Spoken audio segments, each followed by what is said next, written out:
Comment peut-on réenvisager l'avenir des soins de santé? Les gens les autogénèrent, c'est-à-dire qu'ils fabriquent leur propre maladie. J'aimerais voir le jour où les médecins, avant de toucher un autre patient, d'abord se soignent eux-mêmes, intérieurement. On a développé un outil simple qui s'appelle un Jivarasam. Vous verrez des choses miraculeuses arriver aux gens. Il y a des méthodes scientifiques spécifiques pour y arriver. 60-70% d'entre eux vont simplement se sortir de leurs problèmes, rien qu'en étant en contact avec ça.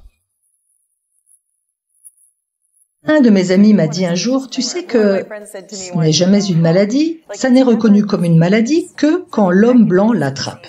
Donc ce que je veux dire à propos de ce dont on parle concernant une approche plus holistique des soins de santé, est le fondement de nombreux métiers de la santé dans ce pays. Les soins infirmiers, beaucoup de métiers de la santé sont fondés sur ces croyances, mais ce n'est pas le paradigme dominant. Donc, le paradigme médical dominant, c'est qu'on a une maladie qu'on doit combattre. Et c'est révélé par le langage qu'on utilise, vous savez, antibiotiques, antipsychotiques, anti. Le concept que la maladie est là et que le travail de la médecine, c'est de livrer bataille et de gagner.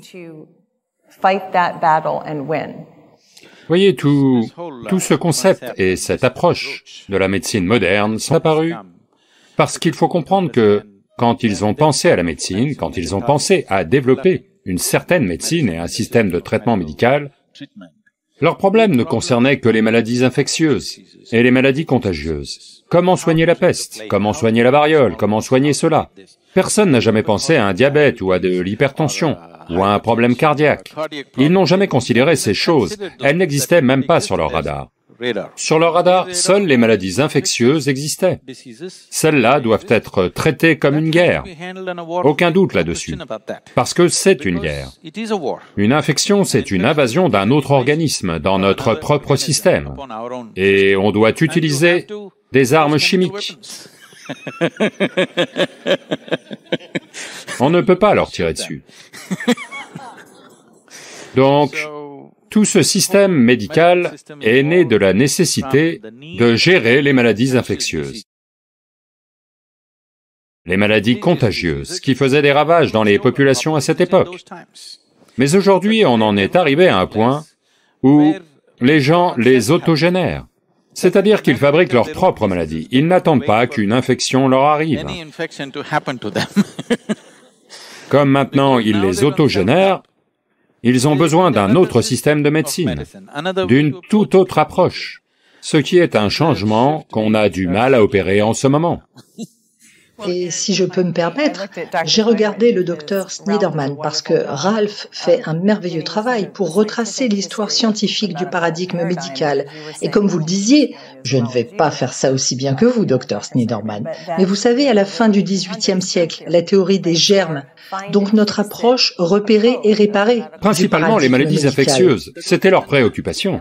Je fais des généralisations grossières, mais le modèle médical dominant est encore conçu. Notre compétence centrale est toujours basée sur cette approche repérer et réparer, qui est clairement un échec.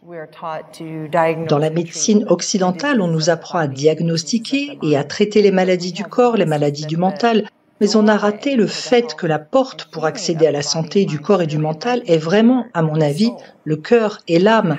Donc comment réenvisager un avenir des soins de santé où il n'y a pas ces frontières? Voyez, l'idéal est une chose et ce qu'on peut faire aujourd'hui en est une autre, d'accord?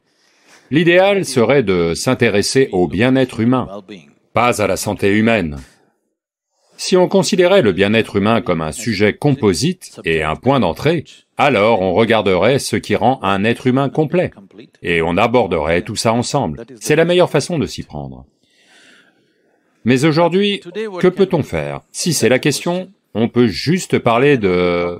Vous savez, quelque part, avoir un petit... On ne peut pas encore les marier, on peut juste les présenter. J'aimerais y aller franco. C'est un...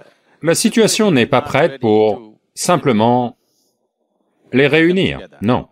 Parce qu'il reste encore beaucoup de travail à faire, ça ne va pas se faire en peu de temps. Mais on peut commencer à créer des interfaces, ici et là. Il est possible que les hôpitaux aient un centre de méditation en leur sein. Et il est possible que les centres de méditation en ont déjà un en général, mais on peut s'assurer qu'ils ont aussi un petit centre de santé. On peut commencer à avoir un petit rapprochement pour le moment. Pour le moment, ils ne sont pas prêts pour une union totale, parce que des deux côtés, il y a trop de préjugés sur l'autre côté. Principalement, les gens ne considèrent pas la santé dans son ensemble. Ils essaient de transmettre ce qu'ils ont étudié, ou ce qu'ils ont compris. Peu importe que ça aborde l'être humain dans son ensemble ou non. Donc, ce changement d'attitude ne va pas avoir lieu juste comme ça. Jusqu'au jour où les études de médecine incluront toutes ces choses, ce qui pourrait les rendre encore plus longues qu'elles ne le sont actuellement. Et j'aimerais voir un jour où les médecins, avant de toucher un autre patient, d'abord s'établissent eux-mêmes, intérieurement, avant de toucher quelqu'un d'autre. Parce que tout ça c'est important. Quand je dis tout ça c'est important, aujourd'hui suffisamment de recherches ont été menées, notamment sur l'eau, des recherches scientifiques. Et ce que ces scientifiques disent, c'est que l'eau a de la mémoire. Si vous lui donnez une pensée, elle s'en souvient. Si vous lui donnez une émotion, elle s'en souvient. Si vous la touchez, elle s'en souvient. Donc, si les éléments ont ce genre de mémoire à l'extérieur, vous pouvez changer la qualité de l'eau rien qu'en la touchant, ou avec une pensée, ou une émotion, ou une main. Il y a une belle expérience menée par une fille de 12 ans et un garçon de 10 ans en Inde. Ce qu'ils ont fait, c'est qu'ils ont lu ça quelque part sur Internet et ils sont rentrés chez eux et ils ont installé 2 carafes d'eau en verre, dans une pièce. C'est la même eau dans 2 carafes. Dans une pièce, ils expriment des émotions très affectueuses, ils la touchent, ils l'embrassent, ils la câlinent tous les jours pendant 10 minutes. Dans l'autre pièce, ils l'insultent et expriment toutes sortes de choses négatives. Leur mère était très inquiète. Je n'arrive pas à croire qu'ils ont autant d'émotions négatives en eux. Ils les expriment à l'eau. En 10 jours, cette eau qu'ils insultaient et à laquelle ils exprimaient des émotions négatives est devenue sombre. L'autre eau est restée telle qu'elle est. Ils l'ont postée sur YouTube, vous devez voir ça. Donc c'est quelque chose que nous avons toujours su. En Inde, ça fait partie de notre vie. Personne dans les foyers indiens traditionnels ne boit de l'eau du robinet, peu importe qu'elle soit potable ou pas. Même s'il est dit qu'elle est potable, elle ne l'est pas. Ce qu'on fait, c'est qu'on prend un récipient en cuivre ou un... Vous voyez ici, ils n'ont... Autrement, près de moi, il y a toujours un récipient en cuivre ou un récipient en laiton. Et ils le prennent et ils le lavent avec du curcuma et du tamarin et tout ça pendant la nuit. Et ils y mettent de l'eau, ils appliquent quelque chose, vous savez, un symbole considéré comme sacré dessus, ils le vénèrent et seulement le lendemain matin, elle est donnée à votre famille. Parce que l'eau a de la mémoire. Ils disent que si l'eau est pompée à travers des tuyaux, si elle est pompée dans des tuyaux et qu'elle fait 50 virages avant d'arriver chez vous, le temps qu'elle arrive chez vous, 60% de l'eau, le changement moléculaire de l'eau est tel qu'elle est littéralement transformée en poison. Mais si vous la mettez dans votre verre et la tenez pendant environ 20 minutes, elle va se rétablir. Mais rien qu'un pompage forcé, pas une contamination, rien qu'un pompage forcé, rend la structure moléculaire de l'eau telle qu'elle est nocive pour la santé humaine. Donc si vous faites ça à l'eau, si vous traitez ceci avec toutes sortes d'émotions et de choses négatives et, vous savez, toutes sortes d'agressions envers vous-même et les autres, l'eau ici aussi se comporte de la même manière. Donc en Inde, on a le mot tirt. Tirt veut dire eau consacrée. Vous pouvez consacrer l'eau. Il y a des moyens simples de le faire. On a développé un outil simple appelé Jivarasam. Jivarasam veut dire le jus de la vie. Le jus de la vie, c'est l'eau. Et si vous traitez l'eau avec ce Jivarasam avant de la boire, vous verrez des choses miraculeuses arriver aux gens. Ceci n'est pas nouveau, toujours. Chaque être humain qui a vécu sur cette planète avec une certaine connexion à la nature autour de lui l'a toujours su. Donc une des choses qu'on peut faire, en particulier pour les gens qui partent à la guerre et reviennent, n'importe. La guerre est la situation la plus extrême que les êtres humains peuvent créer eux-mêmes. Pour les autres, vous avez besoin de l'aide de la nature, vous savez.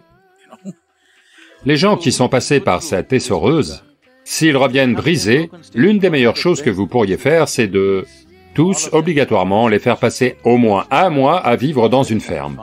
en étant connectés au sol et à l'eau et à l'air autour d'eux, à mettre leurs mains nues dans la terre et à faire quelque chose de simple, qu'ils soient juste connectés. Je dois vous raconter cette expérience. On avait un hôpital yogique dans notre centre de yoga en Inde. On l'appelait l'hôpital yogique. On ne voulait pas qu'il se développe trop parce qu'on ne veut pas se transformer en hôpital à plein temps. On est un centre spirituel.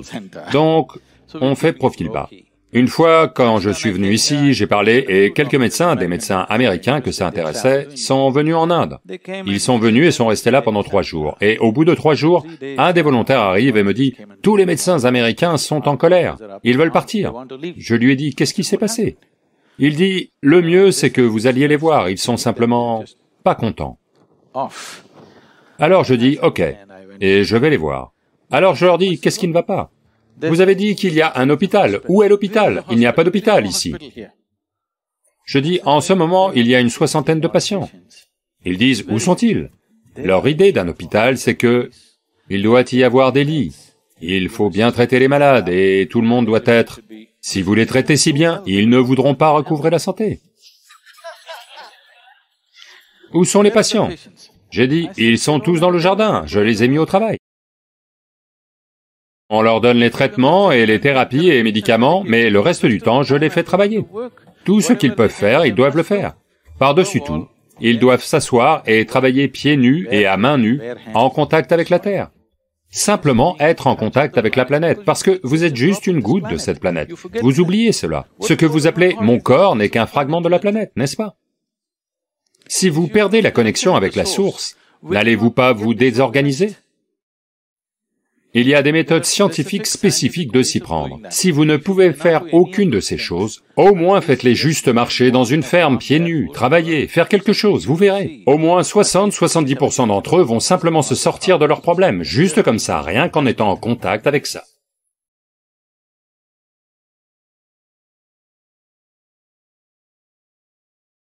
Pour se faire plaisir, pour se divertir, pour leur utilité, on peut créer beaucoup de choses. Le jour où vous commencez à penser que c'est réel, vous allez payer ça très cher. Je ne sais pas si vous avez vu des gens mourir de vieillesse, parce que c'est seulement quand la mort arrive, à ce moment-là, ils réalisent qu'ils n'ont jamais vécu. Si vous prêtez attention à quoi que ce soit, vous verrez que c'est bien plus que n'importe quel métaverse. J'ai une question, pas directement liée au sol, mais à la conscience. On se dirige vers cette société du métavers, de la réalité virtuelle et de la blockchain, de plus en plus vite. Vous parlez d'un rassemblement de débloqués? C'est ça. En fait, c'est ça la question. Dans ce monde, est-ce que la conscience pourra exister dans ce monde-là? Ou est-ce que ce sera comme une friction? Voyez, il n'y a pas ce monde-ci et ce monde-là. S'il y avait ce monde-ci et ce monde-là et un autre monde, alors on ne serait même pas assis ici, on serait parti dans ce monde-là. Il n'y a qu'un seul monde. Il n'y a pas ce monde-ci et ce monde-là. En ce moment, on est assis ici. Chacun d'entre vous, dans vos têtes, pensez peut-être que vous êtes dans votre propre monde. Mais cela va s'effondrer quand il n'y aura rien à manger. On va tous revenir à un monde, dès qu'on aura faim. Quand l'estomac est plein, on peut tous vivre dans différents mondes. Allô? Oui ou non? Une fois que vous aurez faim, on sera tous dans ce monde. Donc, il n'y a qu'un seul monde. N'imaginez pas d'autre chose. La créativité humaine n'est qu'une imitation des choses qui sont déjà là, d'accord? Pour se faire plaisir, pour se divertir, pour leur utilité, on peut créer beaucoup de choses. Mais toutes dans ce monde. Il n'y a simplement pas d'autre monde. Ne croyez pas cela, ne croyez pas... Ce qui se passe dans votre mental est une réalité, ce n'est qu'une réalité psychologique. Votre film psychologique, si vous le prenez trop au sérieux et pensez qu'il est existentiel, ça s'appelle une hallucination. Le jour où vous commencez à penser qu'il est réel, vous allez payer ça très très cher. La seule chose, laissez-moi vous dire ça, la seule et unique chose que vous ayez, c'est la vie. Allô? Le reste n'est qu'imagination, c'est bien ça. Si vous ne comprenez pas ce que je dis, on va vous ôter la vie. Qu'est-ce que vous avez? Vous avez un métaverse? Vous avez de l'argent? Vous avez des biens? Qu'est-ce que vous avez, je vous le demande? La seule fichue chose que vous ayez, c'est la vie. Et la vie que vous êtes en ce moment est une conséquence de la vie microbienne qui a lieu dans les sols.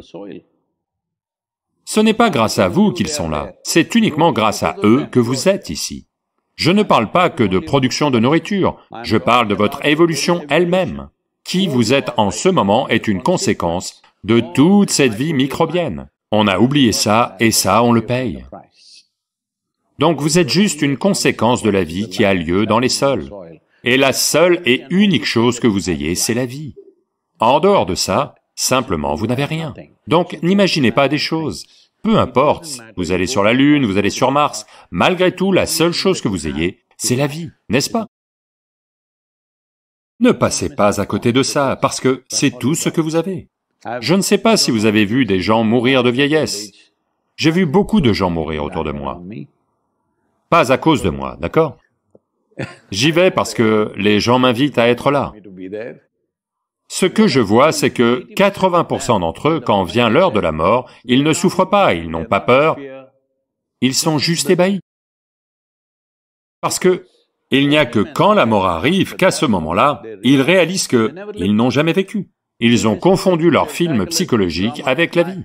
Vos pensées et vos émotions sont votre création. Et votre technologie est aussi votre création. Vous mettez des lunettes et voyez toutes sortes de choses, tout ça c'est votre création. Appréciez tout cela, c'est bien. Mais vous devez comprendre qu'essentiellement vous êtes de la vie. Cette expérience doit toujours être là. Ça ne devrait pas devenir une hallucination, n'est-ce pas? Donc, ne nous laissons pas entraîner par des forces commerciales, à croire que quelque chose qui n'est pas vrai est vrai. Le fait est que vous êtes une vie, et si cette création n'est pas un métaverse, c'est quoi, je vous le demande? Vous n'y avez jamais prêté attention. Autrement, si vous prêtez attention à une feuille, si vous prêtez attention à quoi que ce soit, vous verrez c'est bien plus que n'importe quel métaverse. Les gens ne prêtent pas attention à la vie. Donc ils essaient de créer des courants alternatifs. Ce sont des courants commerciaux. Appréciez-les, mais ne tombez pas dans ce piège.